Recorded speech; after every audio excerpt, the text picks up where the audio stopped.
Buenos días. Agradecer a la Cámara de Comercio Peruano-Americana por la invitación, a Juan Manuel, al Comité de Educación. Yo quería compartir con ustedes algunas reflexiones en torno al tema de la innovación y el reto que tenemos todos aquellos que estamos involucrados directa o indirectamente con el tema educativo. Y de alguna manera pensando en el proceso de cómo ponerle nombre al hijo, digamos, de la conversación de hoy día, no sé por qué me venía fuertemente a mi cabeza la idea de una cartografía, ¿no? Imagínense, retrotraigámonos todos ustedes juntos conmigo a la época en la que no conocíamos el mundo, en la que nos llegaban las noticias con años después de lo que había pasado. Y estos grandes navegadores del mundo que iban haciendo una cartografía para conocer esos territorios ignotos, esos espacios que no conocíamos. Y de alguna manera, el momento histórico en el que estamos requiere de nosotros pensar una nueva cartografía para la educación, un nuevo mapeo.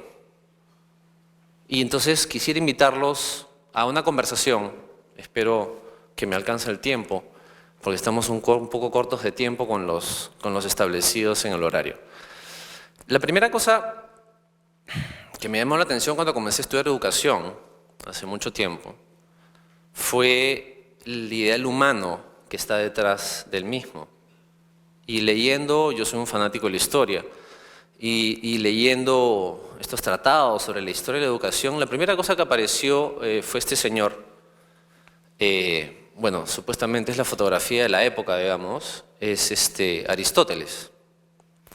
Con la lógica socrática de la forma de enseñar, la lógica del aprendiz con el maestro, esta persona que sabía. Es más, en esa época en Grecia, los maestros eran los tutores y se mudaban a vivir con sus estudiantes.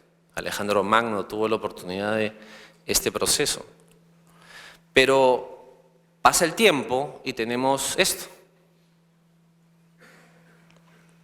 Esto es una fotografía aquí en el Perú de comienzos del siglo XX, perdón, 1930, para ser más exactos.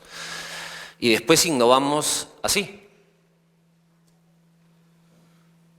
Ya no están sentados todos mirando un solo lugar, hay hasta 4 pizarras en un solo salón de clases. Y de ahí pasamos al Technicolor. Entonces, ¿qué pasó desde aquí hasta la última fotografía que les acabo de mostrar? Pasaron varias cosas. Y sobre todo, estas últimas cosas sucedieron más o menos entre 1840, 1850, hasta la época en la que estamos ahora. ¿Y qué fueron los elementos? Primero, se reconoce que la educación es un derecho de todos los ciudadanos. Y es la primera cosa que piensan en el imperio austrohúngaro, el prusiano, perdón, para armar el primer dibujo, la primera cartografía de lo que tenía que ser una educación, un sistema educativo sostenido por el Estado. Avanza el tiempo y masificamos el sistema educativo. Avanza el tiempo y es indubitable la afirmación de que es imposible que haya desarrollo de la persona y desarrollo de los países sin tener en cuenta como un pilar fundamental y clave a la educación y al sistema educativo. Entonces pasamos de Aristóteles y esta relación profundamente humana, íntima, entre el maestro y el aprendiz, a esto. Entonces hay un... ¿Pero qué pasa? En este proceso, la parte de arriba es las cosas súper positivas, pero hay cosas negativas que suceden en el proceso de la construcción de un sistema educativo. Primero, desfranquiciamos a las personas. Reconocemos por un lado el derecho de los ciudadanos, pero la masificación les quita espacio, les quita la posibilidad de la personalización. Construimos un sistema para el delivery.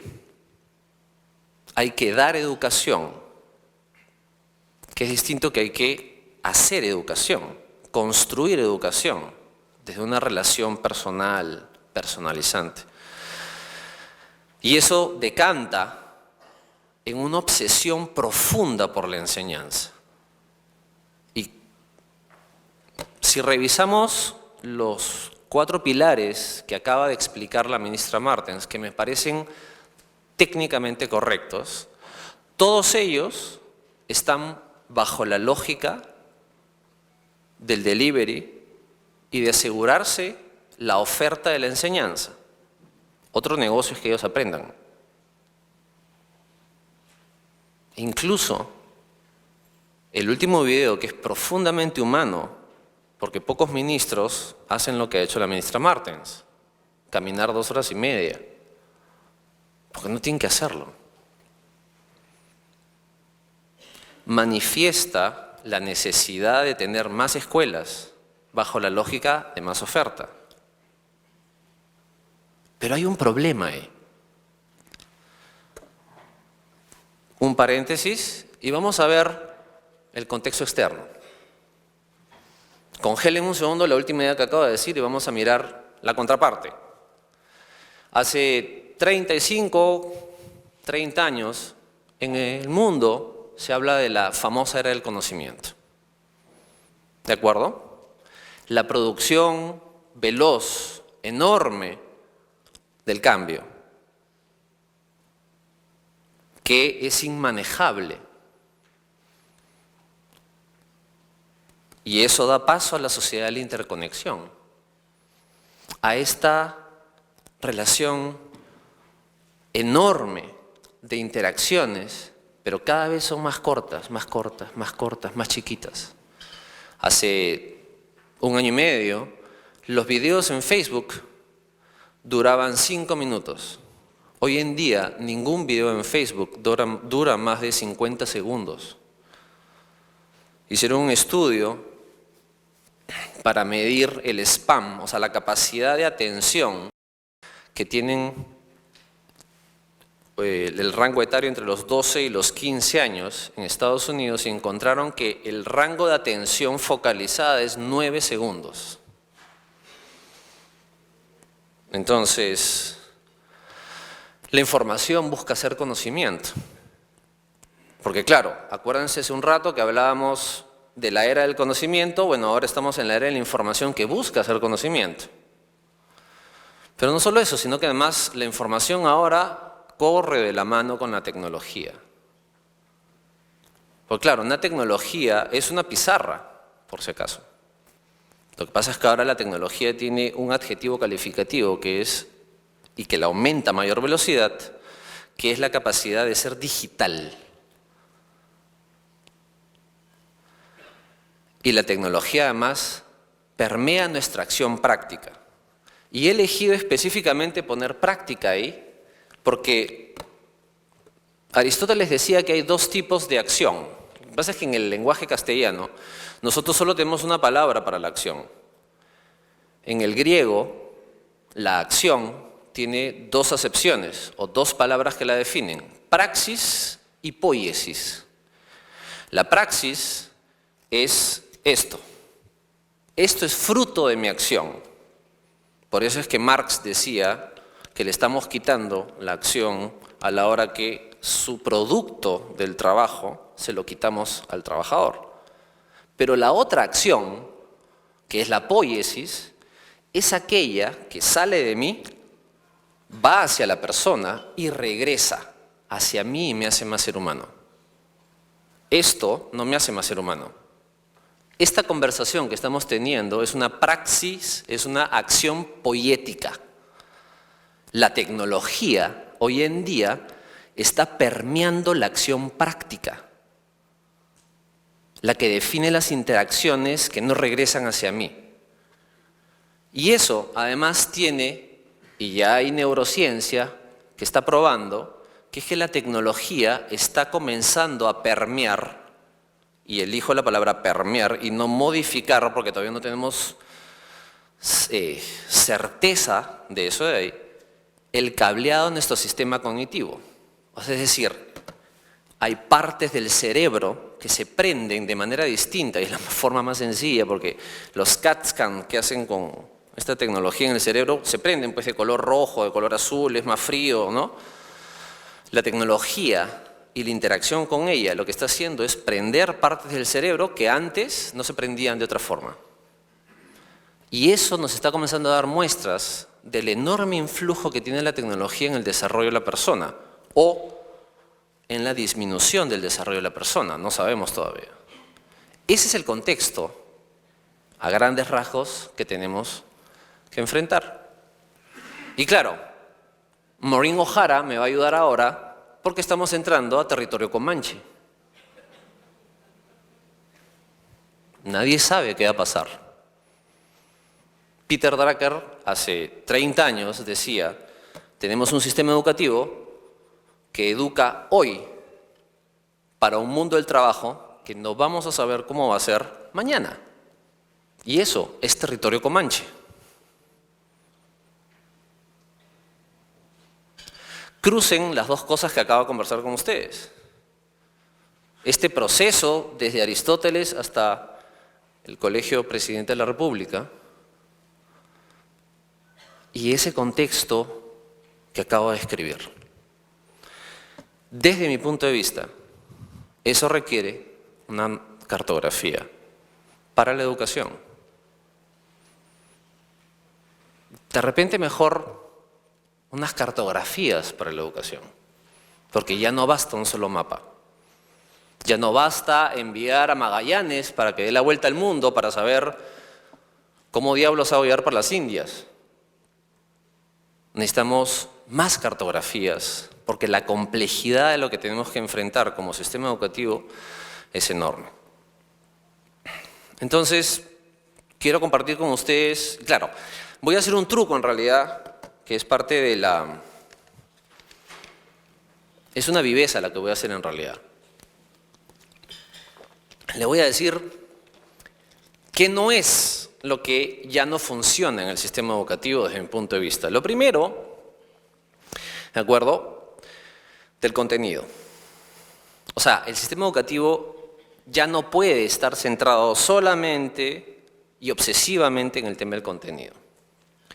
Porque claro, hoy día decía la ministra antes que yo, existe un currículum nuevo que plantea la estructura de las competencias. Pero el Perú asumió en el año 1994, es decir, hace 23 años, la política de hacer un currículum en el Perú por competencias. Y hasta ahora yo reto a cualquiera que está aquí o fuera de este edificio a que me traiga un colegio que funcione por competencias. De verdad. Y no la apariencia del mismo. Porque en el fondo lo que está sucediendo es que esto es lo que manda. El contenido. Y la evaluación del contenido. Y el premio y castigo a partir del contenido. Ya no estamos en la época de la enseñanza. Si ustedes revisan los sistemas de gestión, de control, de supervisión de los colegios, agregadamente UGELES, agregadamente Direcciones Regionales de Educación, agregadamente país, lo que van a encontrar es un sistema perfectamente bien aceitado para controlar y supervisar ¿qué? La enseñanza. Yo hablo con profesores de colegios públicos, profesores de colegios privados, que me dicen, yo no sé por qué en el ministerio me piden tanta información, ¿qué hacen con la información? Bueno, es una extraordinaria pregunta. Supuestamente, bajo esta lógica, la información te tiene que ayudar a tomar mejores decisiones. Lo estático, ese salón de clases, pensar de que la educación se acaba ahí, que se acaba en las paredes de un colegio. La educación va más allá. Pero lo fascinante del asunto es que cuando uno piensa en educación, lo único que piensa es en un docente, un estudiante y carpetas. La oferta, esa obsesión destructiva, creo, en un sentido de todo tiene que ser oferta. Cuando digo oferta me refiero al delivery, lo que hablábamos antes. O sea, la calidad de la educación se mide porque si tienes el edificio, si tienes contratado a tiempo al docente, si los materiales educativos llegaron a tiempo al salón de clases. Eso es condiciones de oferta, pero no estás asegurando calidad de la educación, porque la calidad de la educación se mide ¿por qué? Por algo que es más allá de eso. One size fits for all.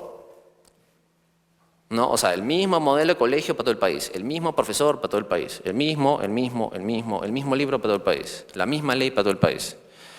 Es interesante de que ahora nos cuente la ministra que en parte del Plan Selva está hacer esta discusión que es decimonónica de que deberíamos tener inicios de año escolar distintos para el país que es tan complejo y tan distinto como el nuestro. Y este es un truco que tiene, que probablemente me tiren piedras, digamos, es que necesitamos más recursos. Miren, Estados Unidos este año, 2017, tiene aprobados 69.400 billones de dólares para el sector de educación.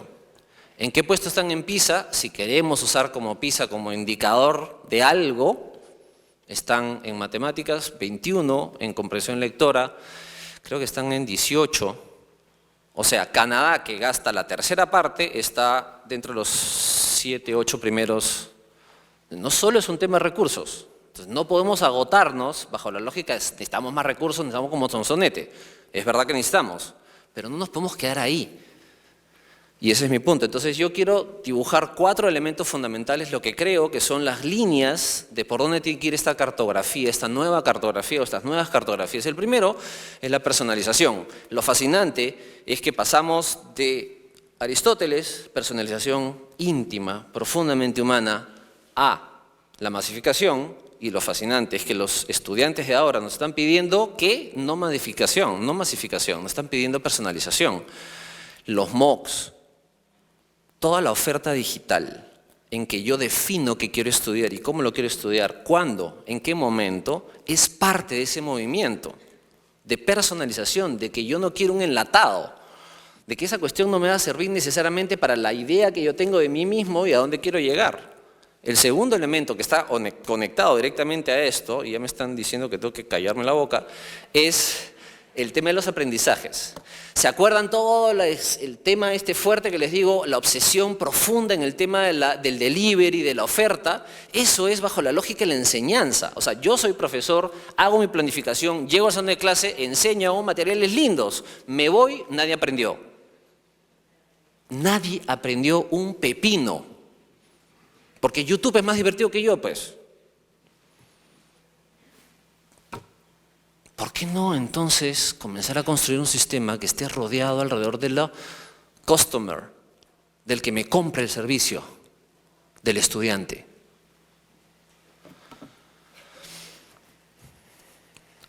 La experiencia enseña más que el contenido.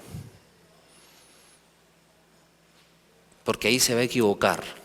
Lo va a sentir, lo va a experimentar.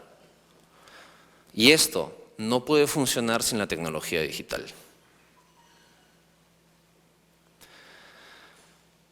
Entonces, centrar la mirada en los aprendizajes en el fondo es el movimiento más innovador que podemos plantear. Segundo, romper la dictadura de la enseñanza. Centrar la mirada en el aprendiz. Y eso, en el fondo, nos llama a hacer un ejercicio profundamente humano, que es fascinante. Miren, la razón de ser de los sistemas educativos.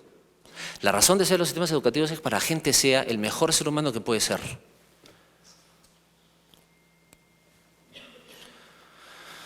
De lo contrario, todo es pura forma y nada de fondo. Y cuando todo es pura forma y nada de fondo, no nos acompañan los resultados de aprendizaje. Y no se construye la percepción de éxito, no se construye la calidad y no te compran el producto. O sea, digo, es sencillo, es casi matemática esta cuestión. Necesitamos innovar entonces. Y aquí, profundamente alineado con la visión de la ministra Martens. Bonito, ¿no? Miren, solo 4 cosas para irme. Falsas verdades que tenemos que desterrar, porque si seguimos con esta vaina, nos vamos a comer los zapatos. Primero, educación pública versus educación privada. O sea, ya paren con el tema, porque por si acaso, el futuro del Perú no es futuro público ni es futuro privado. Es el futuro del Perú. Y esta lógica de enfrentamiento permanente entre la educación pública y la educación privada es un absurdo. Ni la pública puede sola, ni la privada puede sola. Los países, miren, cuando el Perú ha estado en problemas enormes, digamos, y nos hemos puesto de acuerdo, hemos logrado cosas maravillosas, milagros increíbles. ¿De acuerdo? Miren, si no, cómo salimos de la crisis en los 90s. Entonces, paremos el tema de la discusión de la educación pública y la educación privada. Segundo, la educación presencial versus la educación virtual. Lo decía antes que yo, Juan Manuel, y ayer en RPP, los ritmos de crecimiento de la educación virtual son enormes en el mundo, y no porque sea moda, es porque los estudiantes, los jóvenes de ahora quieren aprender a su ritmo, quieren aprender y de tomar decisiones de qué cosa quieren aprender y no lo que yo digo. Entonces, de nuevo, oponer la virtualidad versus la presencia y establecer mecanismos de control y de supervisión por ese lado es una reverenda imbecilidad. Y perdónenme, yo suelo ser bien poco políticamente correcto, pero así nací, pues, ¿qué voy a hacer? Le dije 4, ¿no? Impuestos versus inversión. Y esto tiene que ver con el tema de la lógica pública versus privado. Porque claro, las decisiones de la política educativa se toman sobre nuestros impuestos. La decisión sobre educación privada se toman sobre la inversión. Pero además, acuérdense, para hacer inversión tiene que tener permiso del Estado. Entonces, en el fondo es la misma vaina. ¿Por qué seguir entonces enfrentando como si fueran Caín y Abel? No tiene sentido. Porque acuérdense, si no hacemos eso, no vamos a poder innovar. Si no desterramos estas cosas, no vamos a poder innovar. Y finalmente, y esta es la que menos me siento seguro, confieso, esta discusión entre hard skills y soft skills, ¿de acuerdo? Porque eso genera una dicotomía en la cual lo que prima en esta dicotomía es la dictadura del contenido, que es el hard skills, versus esa cosa rara, pues, de que vamos a poner palitos de fideo con plastelina para ver si son capaces de ser líderes. Cuando en el fondo la discusión es si estamos innovando para que los seres humanos sean mejores seres humanos, que graciosamente es la razón de ser del sistema educativo. Muchas gracias.